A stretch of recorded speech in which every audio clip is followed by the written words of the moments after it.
quiet corners of life, beauty often hides in plain sight. An old wooden chair left in the yard, a glass jar tucked away at the back of a cupboard, or a wooden pallet once used to carry goods across distant roads. With patience, these forgotten things can bloom again, finding a new life in the heart of your garden. Welcome to TERAFLORA Studio, a place where creativity meets calm, and where every idea is like a gentle breeze moving through leaves. Here, we explore the art of turning the simple into the extraordinary, blending nature's grace with objects that have a story to tell. Together, we'll wander through ideas both practical and poetic, from hand-painted terracotta pots to weathered furniture reborn as garden treasures. Each project is not only a way to decorate, but also an invitation to slow down, to savor the process, and to create with hands that work in rhythm with the heart. I'd like to share something openly. This content has been thoughtfully crafted with the assistance of AI. Every word is prepared with care to keep the tone warm, friendly, and easy to follow. Yet the final touch, the spark of creation, is always yours to give. If you find comfort here, if you enjoy the gentle flow of ideas and the sound of stories woven with calm, I warmly invite you to subscribe to TERAFLORA Studio. By subscribing, you'll always have a quiet place to return to, a place where inspiration waits patiently, ready to meet you whenever you're ready to create. So, let's begin this journey, slowly, warmly, and without hurry.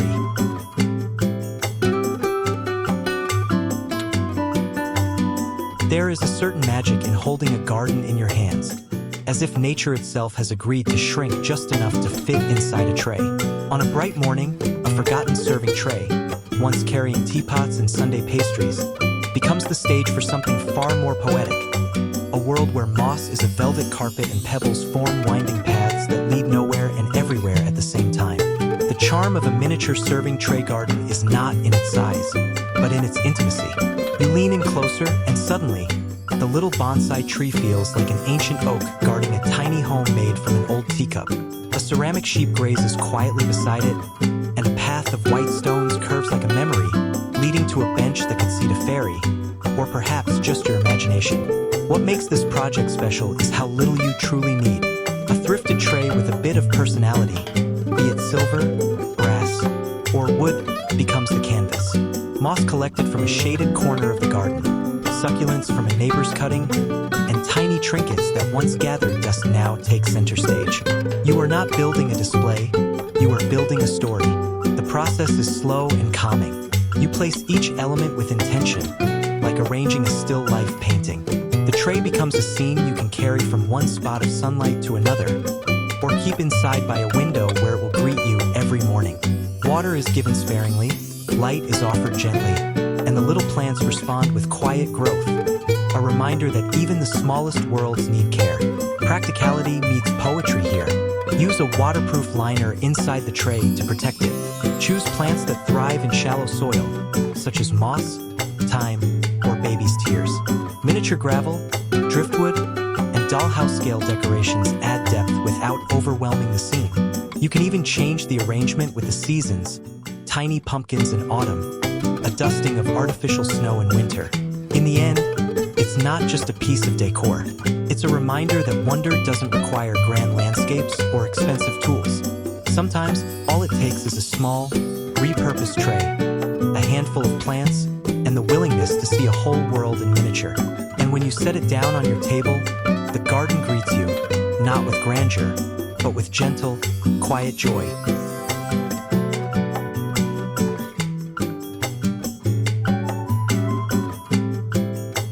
There's a simple kind of happiness in a row of herb pots, each one telling its own story through color and care. Terracotta, with its warm, humble texture, has always belonged in gardens. But when you give it a touch of paint, it becomes something more. It becomes yours. One pot might wear gentle rainbow stripes, each band brushed on during a quiet afternoon while tea cooled beside you. Another might be covered in freehand daisies, their petals slightly uneven, each one a reminder that beauty often lives in imperfection. A third could hold bold sunbursts and zigzag lines, inspired by the patterns of your grandmother's old tablecloth. Together, they create not just a herb collection, but a chorus of personality and memory. Herbs seem to enjoy this little display as much as you do. Basil reaches toward the sun as if it understands its pot is something special. Rosemary stands tall and fragrant, its needle-like leaves catching the light. Mint spills happily over the edge, eager to share its refreshing scent every time you pass by. Creating these pots is as calming as tending to the plants themselves. Choose paints that can weather the outdoors. Acrylics labeled for exterior use are perfect, and always seal your finished work with a waterproof varnish if they'll live outside. The designs don't have to be planned. Let your brush follow your mood. You might start with dots and end up with flowers, or paint a single color and later decide to add gold speckles. The process is as much a part of the joy as the final result. The transformation is immediate and deeply satisfying. What was once a stack of dusty, forgotten clay pots in a thrift store becomes a set of personalized treasures. Functional, beautiful, and brimming with life. And when they're lined up on a windowsill, scattered along a patio, or grouped in a sunny garden corner, they bring not just greenery, but also a touch of art to your space. There's a small rebellion in refusing to let them remain plain and predictable. You've given them stories, and in return, they hold the beginnings of future meals, fragrant teas, and the comforting ritual of tending something that grows. Painted terracotta pots aren't just containers. They're quiet companions in your garden journey, each one proof that creativity and nature are perfect partners.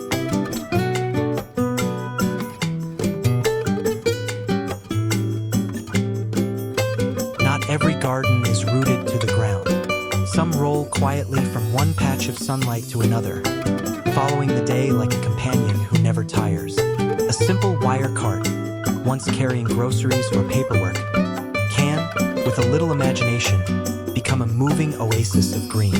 Picture a small balcony in the heart of the city.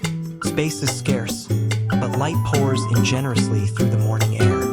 Against the railing, a weathered utility cart hums with life. Basil leans forward to greet the sun. Mint cascades over the side, releasing its cool scent every time the cart is moved. Rosemary stands proud, its needles glistening with dew. The beauty of a mobile wire cart herb garden is in its adaptability. On cloudy days, it can be wheeled closer to the window. On hot afternoons, it can retreat into the shade. It's gardening for those who refuse to be limited by square footage or fixed soil. The cart itself, whether it's a thrifted shopping basket, a forgotten kitchen trolley, or a flea market find, becomes a frame for your creativity. The process begins simply. Line the base and shelves with burlap or landscape fabric to keep the soil and pots steady. Choose herbs that thrive in containers. Basil for fragrance and flavor, thyme for delicate greenery, mint for a refreshing burst, chives for their quiet elegance. Arrange them by height so the taller plants give shade to the tender ones. Over time, the cart becomes more than just a planter. It becomes a conversation piece. Guests notice the subtle clink of terracotta as it rolls by. They lean in to pinch a leaf, smell the rosemary, or marvel at how the cart fits perfectly into its corner while still carrying a full kitchen's worth of fresh flavor. There's also a quiet joy in its movement. You might wheel it into the kitchen while preparing a meal, picking herbs directly from the cart into your pot. Or take it outside during a light drizzle so the rain can do the watering for you. In a world where gardens are often imagined as sprawling plots, a mobile wire cart herb garden is a reminder that growth doesn't demand space. It only asks for light, water, and care, and perhaps the courage to look at an old, creaking cart and see not metal and wheels, but the roots of something beautiful waiting to begin.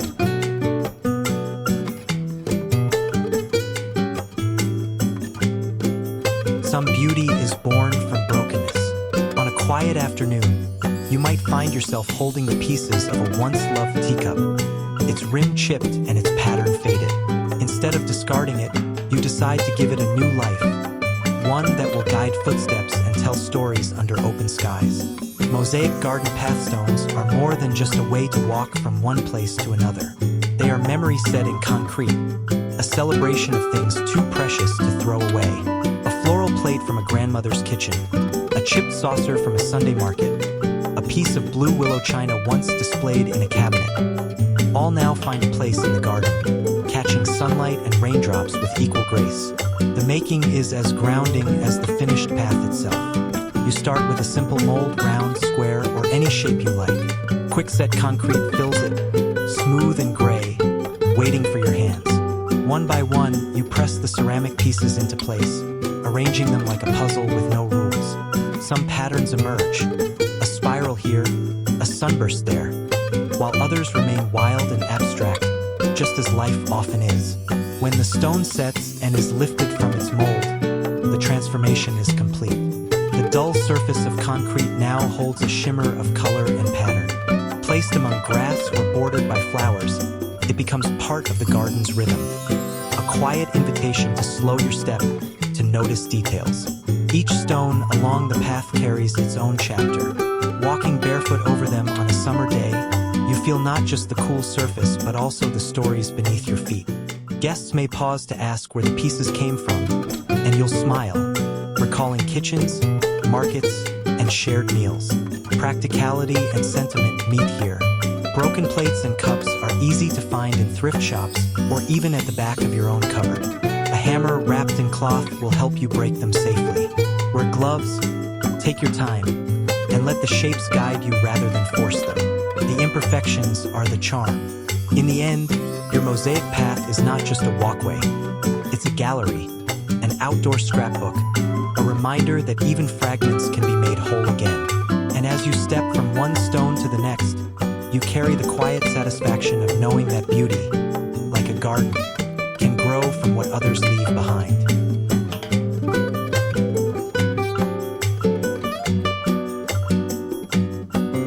Every old suitcase has a journey written in its scuffs and scratches. Some have traveled far, others only from attic to thrift store shelf. But when you bring one into the garden, its story doesn't end. It changes direction entirely. Instead of holding clothes and postcards, it now holds soil, roots, and blooms. Imagine a sunlit corner where an open leather suitcase rests on a low bench. Inside, mint leaves unfurl like green lace, their fragrance carrying on the afternoon breeze. A small basil plant leans toward the light, while marigolds add bursts of gold and orange, glowing against the worn fabric lining. The clasps are rusted, the handle frayed, yet together they frame a living picture. Stacked suitcases create a layered display. Herbs in the top case for easy picking, flowers cascading from the middle, and gardening tools tucked neatly in the bottom. Each tier adds height and character to even the smallest garden space, making the arrangement as practical as it is charming. The transformation is straightforward. Start by lining the inside with a waterproof layer. Thick plastic or pond liner works well. Add discreet drainage holes in the bottom so rain or watering won't pool. Fill with a lightweight potting mix and choose plants that suit the suitcase's depth. Shallow-rooted herbs, compact flowers, or even succulents for a low-maintenance touch. Over time, the plants and the suitcase become inseparable. Ivy might drape gently over the sides, softening the lines of the case. Lavender could lean out as though stretching for the horizon. The colors of the blooms play against the muted, time-worn tones of the fabric and leather, creating a contrast that feels both nostalgic and fresh. There's also a certain playfulness in the idea. Guests will stop to look twice, surprised to see a travel companion from decades past now rooted firmly in place. It's a reminder that the best upcycling is about imagination, seeing not just what something was, but what it can be. And perhaps, in some small way, the suitcase is still traveling. Not down train tracks or through airports, but through seasons. Its contents changing from spring herbs to autumn flowers, carrying your garden from one chapter to the next. In that sense, the journey never truly ends.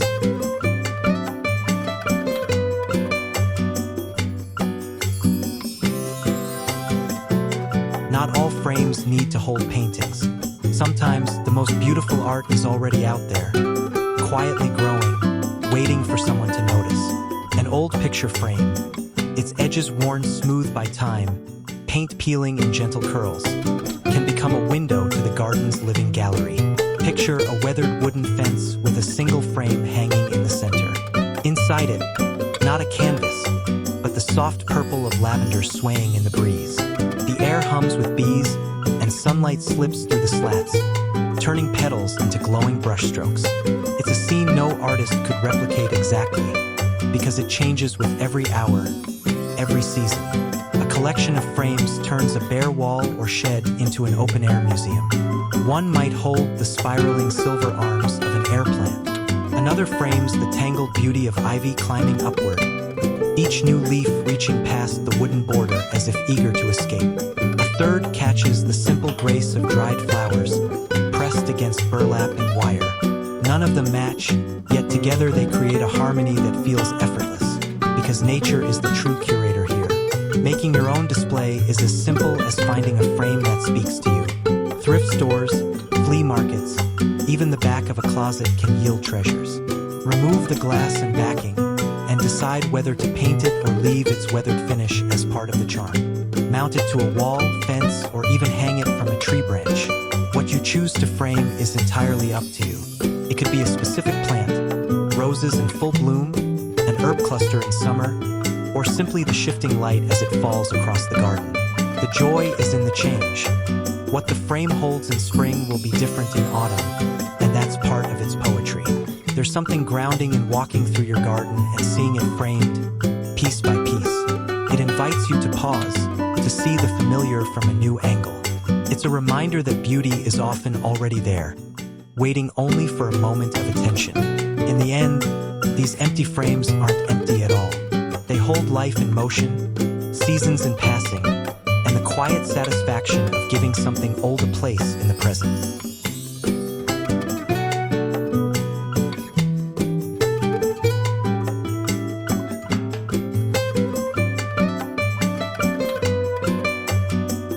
There's a moment in the garden, just as the sun slips away, when light becomes softer, almost shy. This is when vintage lanterns come alive, not just as sources of light, but as keepers of warmth and atmosphere. Their metal frames, worn by years, and their glass, touched by time, glow with a gentleness no modern fixture can quite replicate. Imagine a weathered lantern mounted on a garden trellis, its chipped paint telling a story of decades past. Inside, a battery-powered candle flickers, casting golden shadows over the lavender swaying beneath it. It's not trying to be perfect. It's simply being present, offering a quiet invitation to linger a little longer outside. Some lanterns are bronze, catching the last hints of sunset in their metallic curves. Others are painted white, now faded and flaked, their imperfections becoming part of their charm. Hung in pairs along a brick wall, they frame a pathway in light, leading guests deeper into the garden. Even mismatched, they feel like they belong together, just as a garden's blooms never need to match to feel harmonious. Bringing them back to life is surprisingly simple.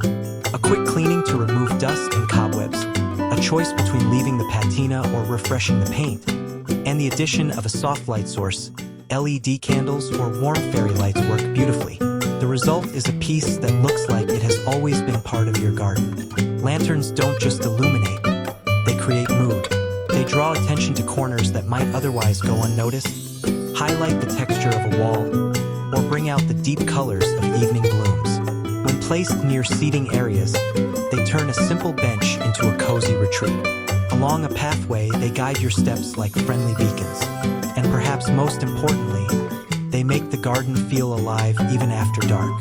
The warm glow through imperfect glass softens the night, turning it into something comforting rather than cold. Upcycled vintage lanterns are proof that beauty doesn't need to be new. It just needs to be noticed. Once forgotten on a thrift store shelf, they now become the garden's storytellers, their light mingling with the sense of night-blooming flowers and the hum of crickets. They remind us that the garden isn't just for the daylight hours. It has its own quiet magic after sunset.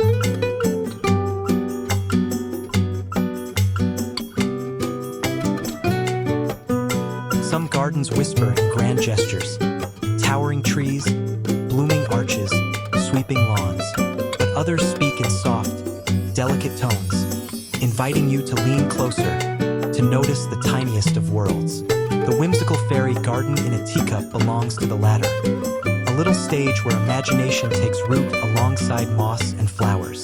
Picture a single teacup, once part of a mismatched set at a thrift store, now cradling a green carpet of moss. A miniature wooden ladder rests against a tiny ceramic house no bigger than your thumb. Pebbles form a winding path, and a fairy figurine stands as if she has just paused mid-step. The chipped rim is not a flaw, it's a frame for the magic inside. Creating one of these is an act of both playfulness and care. The base is simple: a teacup, some well-draining soil, and plants that stay small. Succulents, moss, thyme, or baby's tears work beautifully. Then comes the part that makes it yours: the details. A thimble can become a garden pot. A button can be a stepping stone. A scrap of lace can be a hammock strung between two twigs, placed on a garden bench, a windowsill, or even as a centerpiece on an outdoor table. These tiny gardens invite curiosity. Guests will lean in to see the details, smiling as they notice the little touches you've hidden for those who take the time to look. Children might invent stories about the inhabitants, where they're going, what they're planting, who they're waiting for. And like all gardens, they change with time. Moss may creep further across the soil. A tiny vine might begin to curl over the side of the teacup. You can refresh the decorations with the seasons. Tiny pumpkins in autumn, a dusting of artificial snow in winter, fresh blossoms in spring. Part of the charm is how easily they come together from things others might throw away. That chipped teacup, those loose buttons, the figurine missing from its set. They all find a home here, proving that beauty is often hidden in the overlooked. In the end, a fairy garden in a teacup is more than just a decoration. It's a reminder to notice the small things, to slow down, and to find joy in details that fit in the palm of your hand.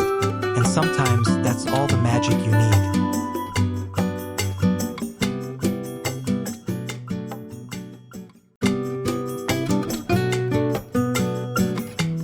Some of the most inviting garden seats are not bought. They're built slowly, with mismatched pieces and a little patience. A pallet, 2 old chairs, and a bit of imagination can become a bench that feels as though it's always belonged under the shade of your favorite tree. Imagine 2 thrifted chairs, each with its own story written in scratches and worn paint. One might have been a kitchen chair decades ago, the other a forgotten piece from a porch. Between them, a wooden pallet is fitted snugly, sanded just enough to soften its edges, but not enough to erase its character. Together, they form a bench that's full of personality. Part rustic, part whimsical, entirely unique. In the cool morning, this bench becomes your quiet corner for coffee. In the late afternoon, it's a place to rest while the sun turns the garden gold. The mismatched legs and uneven wear tell guests immediately: this is handmade, this is personal. Building it is less about precision and more about feeling. The pallet forms the seat, securely attached to the chairs with screws or bolts. You can paint everything in one unifying color: soft sage, warm cream, or a cheerful pastel. Or leave the chairs as they are, letting the differences show. Cushions made from leftover fabric bring comfort, while small potted plants on each chair's seat or arm add life and fragrance. The beauty of this project lies in its flexibility. It can be a wide, 2-person bench or a narrow seat for one, depending on your space. You can even add a plank across the back for more support, or small side tables attached to the arms. It's a piece that adapts to you, not the other way around. Over time, the bench weathers alongside your garden. The wood will soften in color, the paint may chip a little more, and the whole thing will settle into its surroundings like it's always been there. On rainy days, you might drape it with a waterproof cover. On sunny days, let it bask and gather the warmth that makes sitting down feel like a gentle embrace. In a world where furniture often feels disposable, a DIY pallet and chair bench stands as proof that the most beautiful things are often made from what others overlook. And when you sit there, surrounded by the scents and sounds of your garden, you'll know it's more than a seat. It's a story you built with your own hands.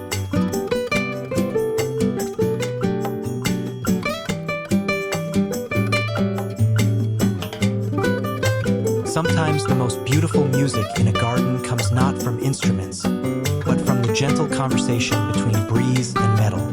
Tin can wind chimes, painted in cheerful colors and swaying in the sunlight, carry that music, a soft and imperfect melody that drifts across the yard. Picture a wooden bench under the shade of a tree. Above it, a row of painted tin cans hangs from jute string, each one slightly different. Some in pastel stripes, others covered in bright flowers, a few left with just their worn metallic sheen. When the wind stirs, they clink and hum together, the sound light and unpredictable, like laughter carried from a distance. Creating these chimes begins with what most people would throw away. Old soup or coffee cans, washed and dried, become the base. Their dents and scratches only add character. You can leave them raw for a rustic look or coat them in colors that echo the flowers in your garden. The designs don't have to be perfect. Brush strokes that wander, patterns that overlap, and little handprints from helping children all become part of the charm. Once painted, a small hole is made in the bottom of each can. Thread jute, twine, or even fishing line through, adding beads or small bells if you want to soften the tone. Hang them at varying lengths from a branch, pergola, or fence beam so they dance at different heights. The best part is how they change with the seasons. In spring, they sing over blooming tulips. In summer, they sway lazily in the heat, catching dappled sunlight. Come autumn, their soft chime mixes with the rustle of falling leaves. And in winter, they stand quietly, ready to return to song when the air warms again. Their music is never the same twice. It's shaped by the weather, the angle of the wind, and even the weight of rain on their sides. Some days it's a gentle tapping, other days a lively chorus. In a world full of perfectly tuned, predictable sounds, tin can wind chimes offer something rare. A melody that belongs only to the moment. They're not just garden decor. They're a reminder to listen, to notice, and to appreciate the small and fleeting things that make each day unique.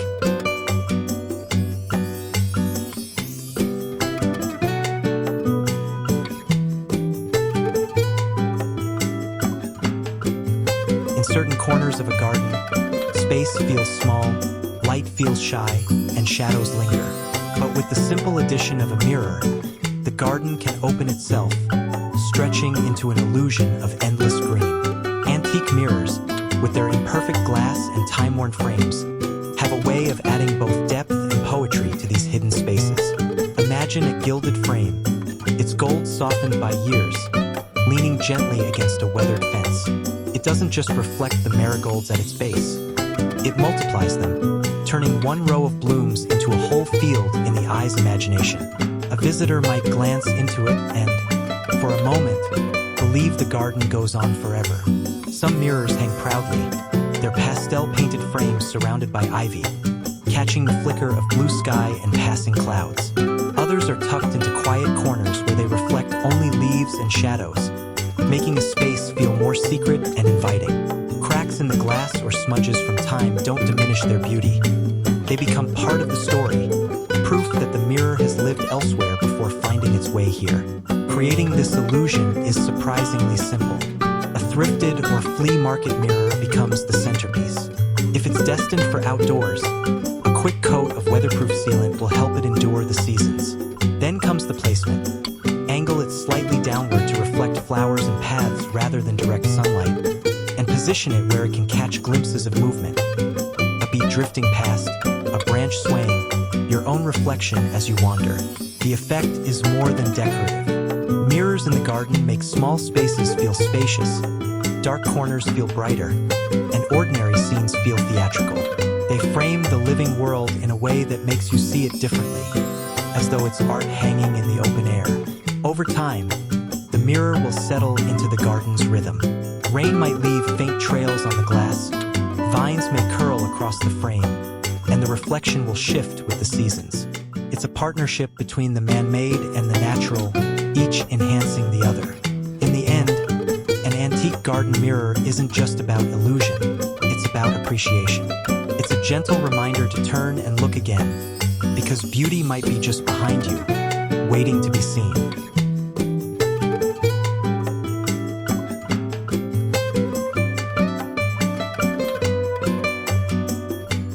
Some garden structures are built for the job, sturdy, symmetrical, and new. Others are discovered, almost by accident, in in the quiet corners of sheds, flea markets, or thrift stores.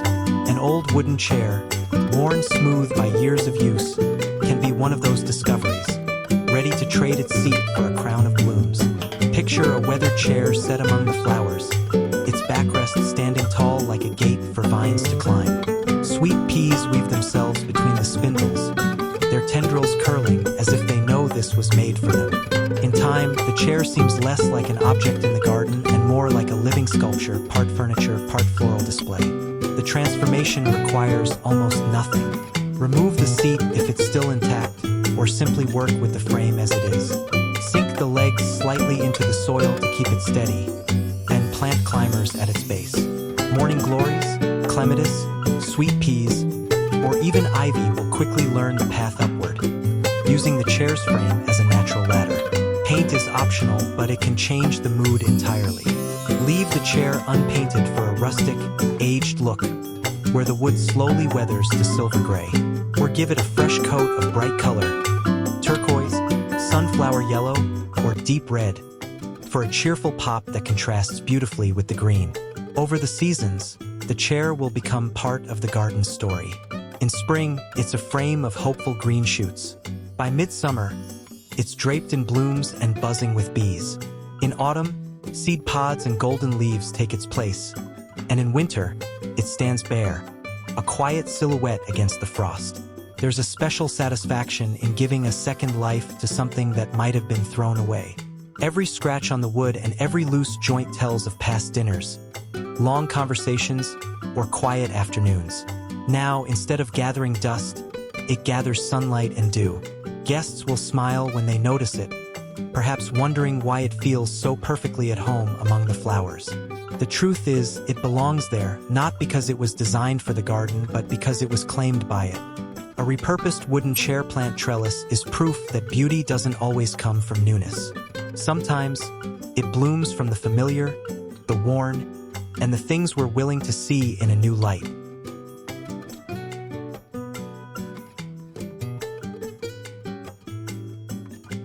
There's a certain charm in objects that outlive their first purpose. A bread box, once the keeper of warm loaves and slow breakfasts, can, with a little creativity, become something entirely new. A haven for the winged visitors that bring the garden to life. Imagine a vintage enamel bread box mounted on a post, the faint letters still spelling bread across its curved lid. Inside, a quiet feast waits. Sunflower seeds, millet, and cracked corn.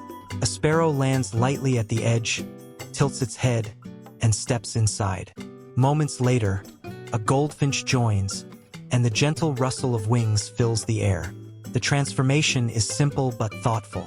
Start by cleaning the bread box thoroughly, leaving its dings and scratches as part of its story. Add small drainage holes in the bottom so rainwater doesn't collect. Mount it securely, either on a post, fence, or suspended from a tree branch, and make sure the opening is easy for birds to access but sheltered from heavy rain. You can leave the metal bare for a rustic look, or repaint it in cheerful colors that catch the sunlight. A pale blue box might echo the sky above, while a sunny yellow can feel like an open invitation to every passing finch. Over time, the bread box becomes a gathering place. Mornings might bring the busy chatter of sparrows. Afternoons, the bright flash of cardinals or the soft cooing of doves. Each visitor adds movement and music to the garden. From your seat nearby, you can watch them come and go, their feathers catching the light, their tiny claws gripping the rim. What makes this idea so special is the way it blends nostalgia with purpose. The bread box's old role was to keep food fresh for a home. Its new one is to offer food freely to the wild. Both are acts of care, both about nourishment, just in different forms. And perhaps, as you sip your morning coffee, watching a small bird lift away from the feeder into the open air, you'll feel a quiet connection, not just to the garden, but to the rhythm of life it supports. In that moment, the bread box is more than a relic. It's a bridge between past and present, and between you and the living world that shares your space.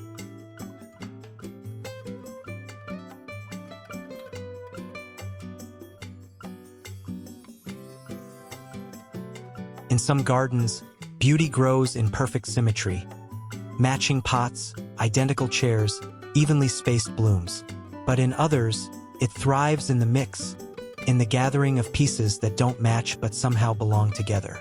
The eclectic thrift furniture garden corner is just such a place, where every object has a past and every detail feels alive. Picture a shaded nook where a weathered wooden bench sits beside a painted metal stool in a color that's half faded by sun. On the ground, a vintage enamel basin overflows with petunias and trailing ivy, while an old wheelbarrow, its handles worn smooth, cradles marigolds and herbs. Each item is different in age, style, and story, but together they create a space that feels warm and lived in. The process begins with exploration. Flea markets, thrift stores, garage sales, each offers pieces waiting to be reimagined. A chipped table becomes a pedestal for a cluster of potted lavender. A ladder missing a rung turns into a vertical plant stand. An old ceramic bust finds new life among ferns, its features softened by moss and shade.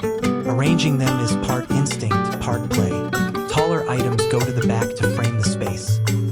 Smaller, colorful accents sit in front to catch the eye. Textures mix, smooth enamel, rough wood, cool metal, so that every glance offers something new. The garden itself spills into the display, with climbing plants wrapping around chair legs and flower pots resting where teacups once sat. What makes this corner so inviting is how it feels personal. No store could sell this exact combination because it's built from your own finds, your own choices. Guests who visit won't just see a pretty arrangement. They'll see personality, curiosity, and a sense of humor. They'll ask where you found the turquoise stool or how you came across that wheelbarrow. And each time you'll have a story to tell. Over time, the furniture will weather further, the paint will chip a little more, and the plants will shift and grow. Far from diminishing the beauty, these changes only deepen the sense that this is a living, evolving space. It's not about perfection, it's about character. An eclectic thrift furniture garden corner is a reminder that gardens aren't just for plants. They're for the objects and memories we gather along the way. And when those things come together in one quiet corner, they turn an ordinary patch of ground into a place you'll never want to leave.